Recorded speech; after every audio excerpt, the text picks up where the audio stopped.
E você, já pensou em incluir nos planos para o ano novo uma virada na vida profissional? Quem sabe você aproveita essa época de recomeço, não é? E para dar algumas dicas para a gente, nós vamos conversar agora com o consultor de desenvolvimento, Ricardo Melo. Muito obrigado pela sua presença mais uma vez com a gente aqui. Prazer é nosso, obrigado. Ricardo, você acha bacana essa época de fim de ano, quer dizer, está terminando uma coisa, vai começar outra. Você acha que é uma boa época para a pessoa falar, olha, quer saber, vou dar uma guinada aqui? Ou isso também tem que ser uma coisa preparada, não dá para ser de uma hora para outra? Eu diria que as duas coisas. Sempre é interessante você colocar a energia da mudança na sua vida, né? Porque quando as pessoas ficam muito estagnadas, é muito comum que haja também uma estagnação da energia de viver, onde a gente vê pessoas acomodadas nos seus trabalhos, nas suas vidas de uma maneira geral.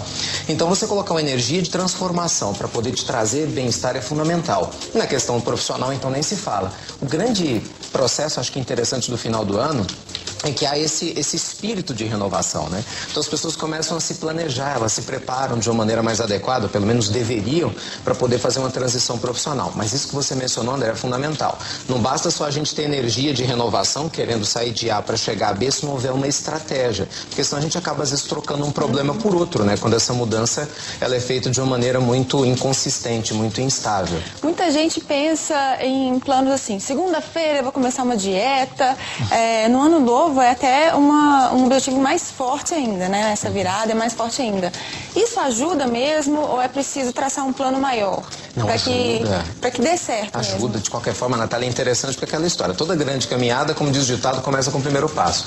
Então o primeiro passo é o saber desejar. O que eu entendo é que, infelizmente, boa parte das pessoas não constrói muito bem esse desejo. Não basta você ter uma vontade para que as coisas aconteçam, né? A gente precisa ligar a vontade a uma estratégia, a manutenção dessa vontade. De uma maneira bem simples. Imagina o seguinte, vamos pegar esse caso do emagrecer, né? Com certeza muita gente quer isso. Muita gente comeu no Natal, segunda-feira, né? Quer Hoje começar é um bom dia para começar. É segunda que vem, que ainda vem um Réveillon por aí, vai comer mais. Ai, meu Deus. Deixa pra segunda que vem. Então anota aí tudinho para poder aproveitar bastante essa semana ainda, né? Você estabelece uma meta. Olha, eu quero, sei lá, emagrecer 2, 3 quilos. Você tem que ter uma meta, né? Não tem vento favorável para quem não sabe para onde vai. Meta tem que ser específica. Logo em seguida vem aquilo que a gente chama do pulo do gato, que eu acho que é o grande desafio. É você construir uma autoimagem de si mesmo com a meta realizada. Várias pesquisas feitas nos Estados Unidos, na Peak Learning, mostraram o seguinte: várias pessoas que se lançam para alcançar objetivos, de qualquer ordem, pessoais, profissionais, e não conseguem, é porque a sua autoimagem, a maneira como a gente se enxerga quando a gente fecha os próprios olhos, está, digamos, contrária àquilo que a gente diz querer. Exemplo. Eu me visualizo, quer dizer, eu desejo ficar 4 quilos mais magro, digamos, a partir do dia 1º, mas eu me visualizo ainda gordinho. Então eu não vou conseguir alcançar essa meta, porque inconscientemente, olha como isso é sério, mesmo indo para academia, tentando fechar a boca, vai ter alguma coisa que vai me fazer sair do roteiro. Então é importante a pessoa ter essa clareza do que ela quer, saber o que ela vai fazer e também fazer alguns exercícios. Por incrível que pareça, isso ajuda muito, de se visualizar já com a meta alcançada. Nesse caso, então, funciona exatamente para a pessoa que pretende mudar de profissão, por exemplo, como foi o caso ali do jornalista que virou professor de yoga. Quer dizer, ele tem que mentalizar e já criar aquela vida nova para ele. Porque olha que interessante, às vezes essas transições elas vêm de uma hora para outra, né? Na verdade, eu não acredito em acaso. Acho que nós construímos e atraímos as circunstâncias que a gente acredita que são acaso. Então, com certeza, esse professor, alguma coisa aconteceu, inconscientemente ou não, ele acabou atraindo essa oportunidade. Agora, para ele permanecer nela, internamente ele precisou desejar, né? E sem dúvida ele deve ter começado a sonhar. Poxa, como é que deve ser dando aula de yoga? Os alunos vindo até mim, ao invés de ter que correr atrás de pessoas nas ruas, como eu fazia antes. Isso é fundamental para a gente gerar uma retroalimentação, que é o que a gente chama de motivação, né? Você vê a palavra motivação, é muito interessante a estrutura. A motivação, motivo para uma ação. Se você não cria motivos, você não tem ação. Ficar imaginando resultados é você criar muitos motivos. E essa motivação, ela pode ser pela razão, pela necessidade de mais dinheiro ou pelo coração, né?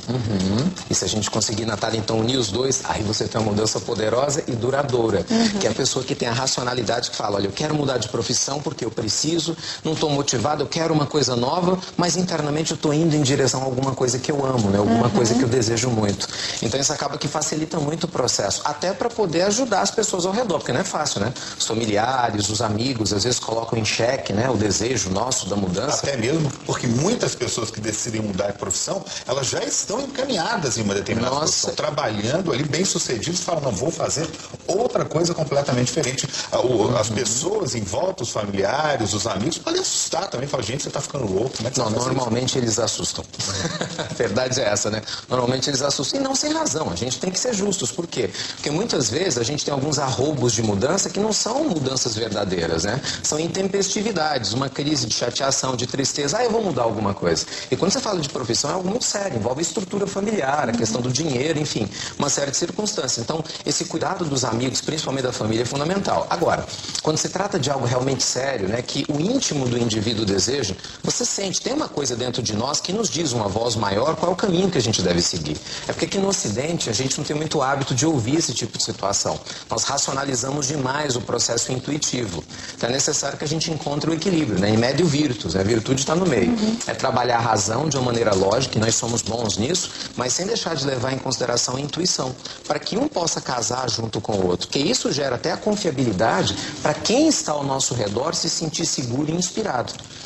Olha, uma dica prática para o pessoal. As pessoas têm que planejar a transição da carreira, da profissão. Planejar. Chama, por exemplo, o marido, a esposa, as pessoas envolvidas e fala, olha, eu gostaria muito de fazer essa mudança por causa disso, disso e disso. Vamos criar um planejamento? Porque a gente não cria algo instável, que não vai colocar em xeque toda a sua estrutura já pré-estabelecida, mas a gente também não vai esquecer do seu coração, que obviamente é muito importante e merece atenção. Quer dizer, a pessoa precisa planejar exatamente isso que eu ia te perguntar. Quer dizer, como é que a pessoa pode fazer para correr menos risco de errar nessa mudança? Isso é legal. Olha, estude o lugar que você quer alcançar. Isso é muito importante. É mais ou menos o seguinte, se você deseja conhecer um país, né, uma determinada cidade, você não vai hoje na internet, não vai visualizar, comprar revistas de viagem, observar exatamente como será que é, como é que é o clima, que tipo de roupa, você planeja a sua viagem. Se a gente for pensar numa profissão como uma grande mudança de viagem, é mais ou menos a mesma coisa. Você tem que sonhar, degustar, né, criar toda essa estrutura, a fim de que a gente se sinta mais seguro para ir até lá. Ricardo, muito obrigado pela sua presença com a gente. Um bom dia para você.